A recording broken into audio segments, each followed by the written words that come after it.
Hello bachcho, let's read this question. It says two cars A and B travel in a straight line.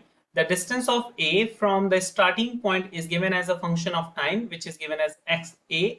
T is going to be pt plus qt square, with P is going to be 2.60 meter per second and Q as 1.20 meter per second square.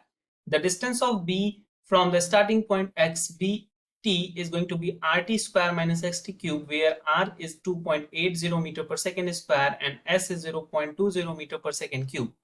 Answer the following question. At what time S do the cars A and B have the same acceleration? Option A 2.67, option B 6.27 second, option C 4.33 second, and option D both 6.27 and 4.33 second. So key concept यहाँ पे क्या use करने वाले हैं हम लोग? की concept acceleration basically हम लोग यूज करने वाले हैं कि व्हाट इज द एक्सेलरेशन. तो अगर मैं एक्सेलरेशन को डिफाइन करूं तो एक्सेलरेशन और इंस्टेंटेनियस एक्सेलरेशन आपको पता है डिफाइन होता है dv अपॉन dt के टर्म में, और जो v होता है एंड बेसिकली जो v है v होता है dx अपॉन dt. तो एक्सेलरेशन को आप लिख सकते हो d by D T of dx upon dt. So acceleration को आप लिख सकते हो d2x अपॉन dt2. मतलब अगर मैं x का गिवन डिस्टेंस का गिवन पोजीशन का दो बार डिफरेंशिएशन कर दूं तो मुझे क्या मिल जाएगा? Acceleration for both function, right. तो मैं क्या करता हूं कि पहले वाले के लिए करता हूं. तो फॉर ए के लिए जो फंक्शन दिया हुआ है एक्स ए टी गिवन है, हमें क्या गिवन है? P T plus Q T square. तो इसको आप अगर सिंगल टाइम डिफरेंशिएट कराओगे तो dx a अपॉन dt जो बनेगा ये बन जाएगा p, और t का जो डिफरेंशिएशन हो जाएगा वो केवल 1 हो जाता है, प्लस qt स्क्वायर का जो डिफरेंशिएशन मिल जाएगा आपको मिल जाएगा 2qt. ओके, एंड सेकेंड में क्या हो जाएगा? ये हो जाएगा d2x अपॉन dt2, और ये आ जाएगा आपको केवल p प्लस 2q. अब p का क्या हो जाएगा? डिफरेंशिएशन अगेन 0 हो जाएगा और ये आ जाएगा केवल 2q. ओके, तो इसका मतलब एक्सेलरेशन फॉर a कितना हो गया? 2q हो गया. एक्सेलरेशन फॉर a कितना मिल गया आपको? 2q मिल गया. नाउ सेम देख लेते हैं एक्सेलरेशन फॉर b. b का क्या है? b के लिए हमें दिया है xb is rt square minus x t cube. xb function of t हमें दिया हुआ है rt square minus s t cube. So अगर इसके लिए मैं first dx upon dt find out करूं तो वो हो जाएगा 2rt minus 3st square.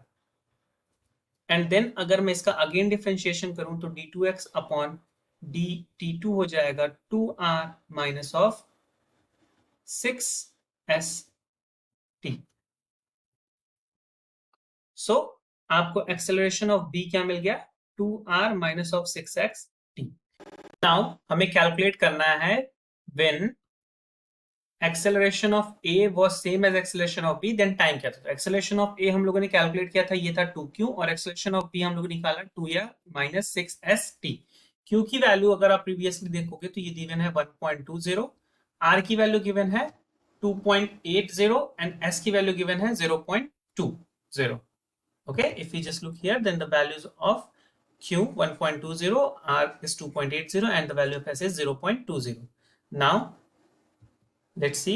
So हम लोग इसकी जगह पे पुट कर देते हैं 1.20 which is going to be 2 times of 2.80 minus of 6 times of s की जगह 0.20 times of t. तो ये हो गया 2.4 is going to be 5.6 minus 1.2 of t. तो अभी आप इसको क्या लिख सकते हो? t will be what? 1.2t को आप इस साइड ले आओ तो ये हो जाएगा 5.6 minus 2.4. तो इसकी वैल्यू आपको मिल जाएगी 2, यहाँ हो जाएगा, ये हो जाएगा 3.2 which is 1.2 of t. तो t की वैल्यू आपको मिल जाएगी 3.2 डिवाइड बाई 1.2. अगर आप इसे लिख सकते हो तो लिखोगे 32 अपॉन में 12. And what is the value of 32 upon 12?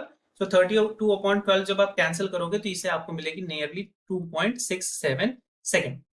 So at the time of 2.67 second ये क्या हो जाएगा? दोनों की एक्सेलरेशन सेम हो जाएगी.